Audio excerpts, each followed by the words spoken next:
G'day folks, Andy here from McDowall Manor.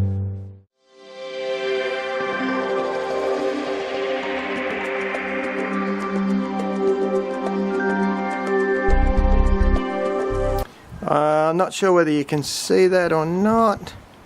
There is in fact a lot of bees. Well, that's interesting. Looks like most of them are coming from the middle hive this time.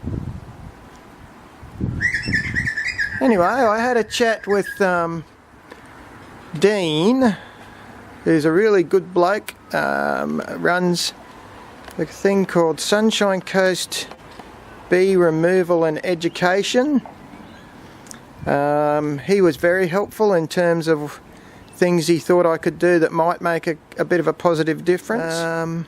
So that middle hive, Dean's saying to me what he thinks is happening, because the two original hives will be acting almost as one hive.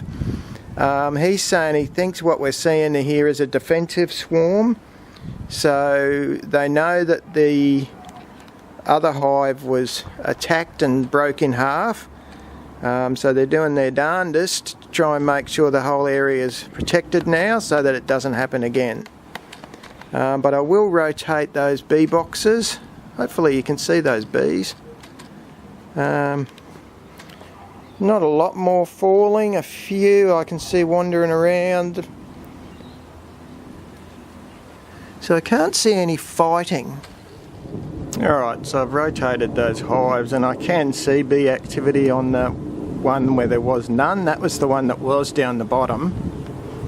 You can see the bees sort of coming and going from there now, which is great. And the one that was down on top, I've dropped down the bottom now. Can't see a lot of activity, but it happens from the back, it strikes me mostly, and there was quite a few bees down there when I picked the other one up, so I'm hoping that that's okay.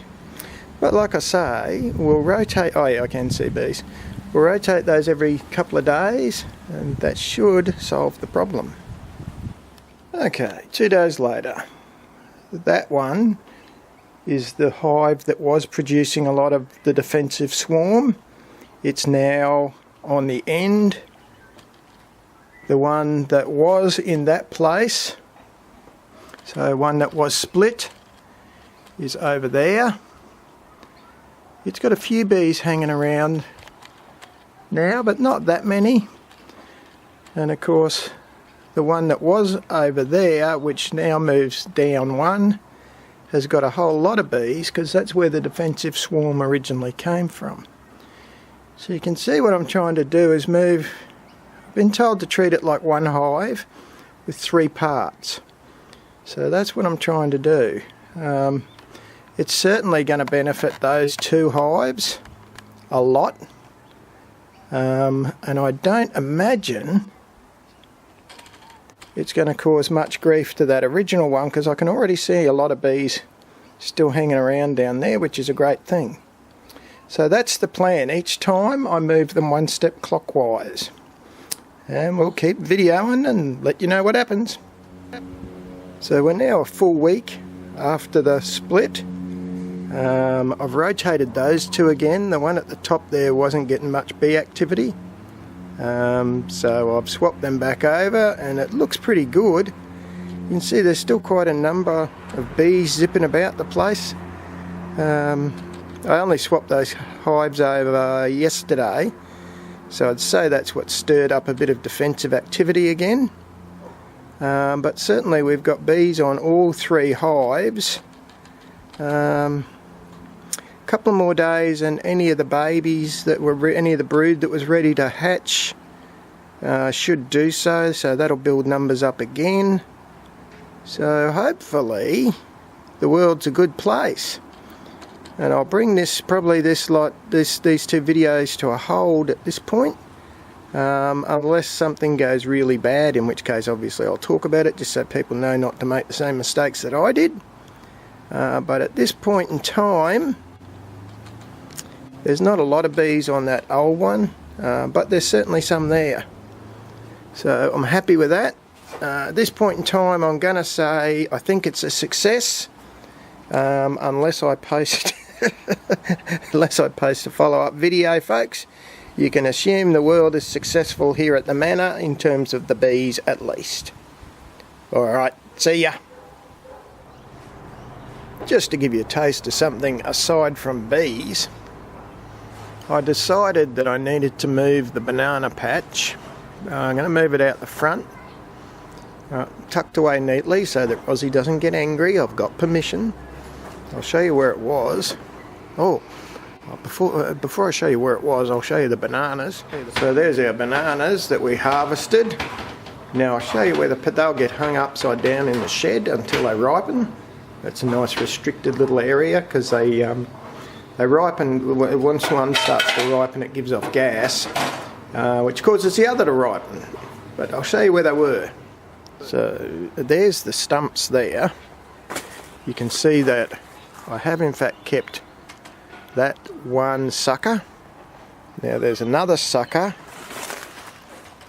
just down there near that pineapple, which is getting a hell of a beating, that pineapple. As I cut things down, that's bound to happen. You can see I'm going to dig that entire root mass out, and you probably can't tell, but she was really getting to the stage where she was pushing that back board of the veggie patch so far backwards that it was running a risk of bending the fence, and I really don't want that to happen, or worse yet, to start and affect the integrity of the rock wall that's under that bed. So I thought we'd get in while we can. I'm going to clean all that out. I'll move, there's a third sucker, not sure if you can see it. It's a little tiny bloke in there somewhere. Even I can't see it now. But anyway, so the one biggie and the one I showed you around the other side, they're going to go out the front, and I'll show you where they're going to. Yes, the building site. So they'll go in that corner over there, in the back, behind that stump, in the very back of the building site. Hopefully there's nothing they can break there, so that's the main thing. And that'll save the other side with a bit of luck. So that's the plan. What's that, Farmer Davey? You want to go outside to play in the farm? But Farmer Davey, look, it's wet and rainy out there. That's why we haven't started working on the bananas again today, Farmer Davey. What?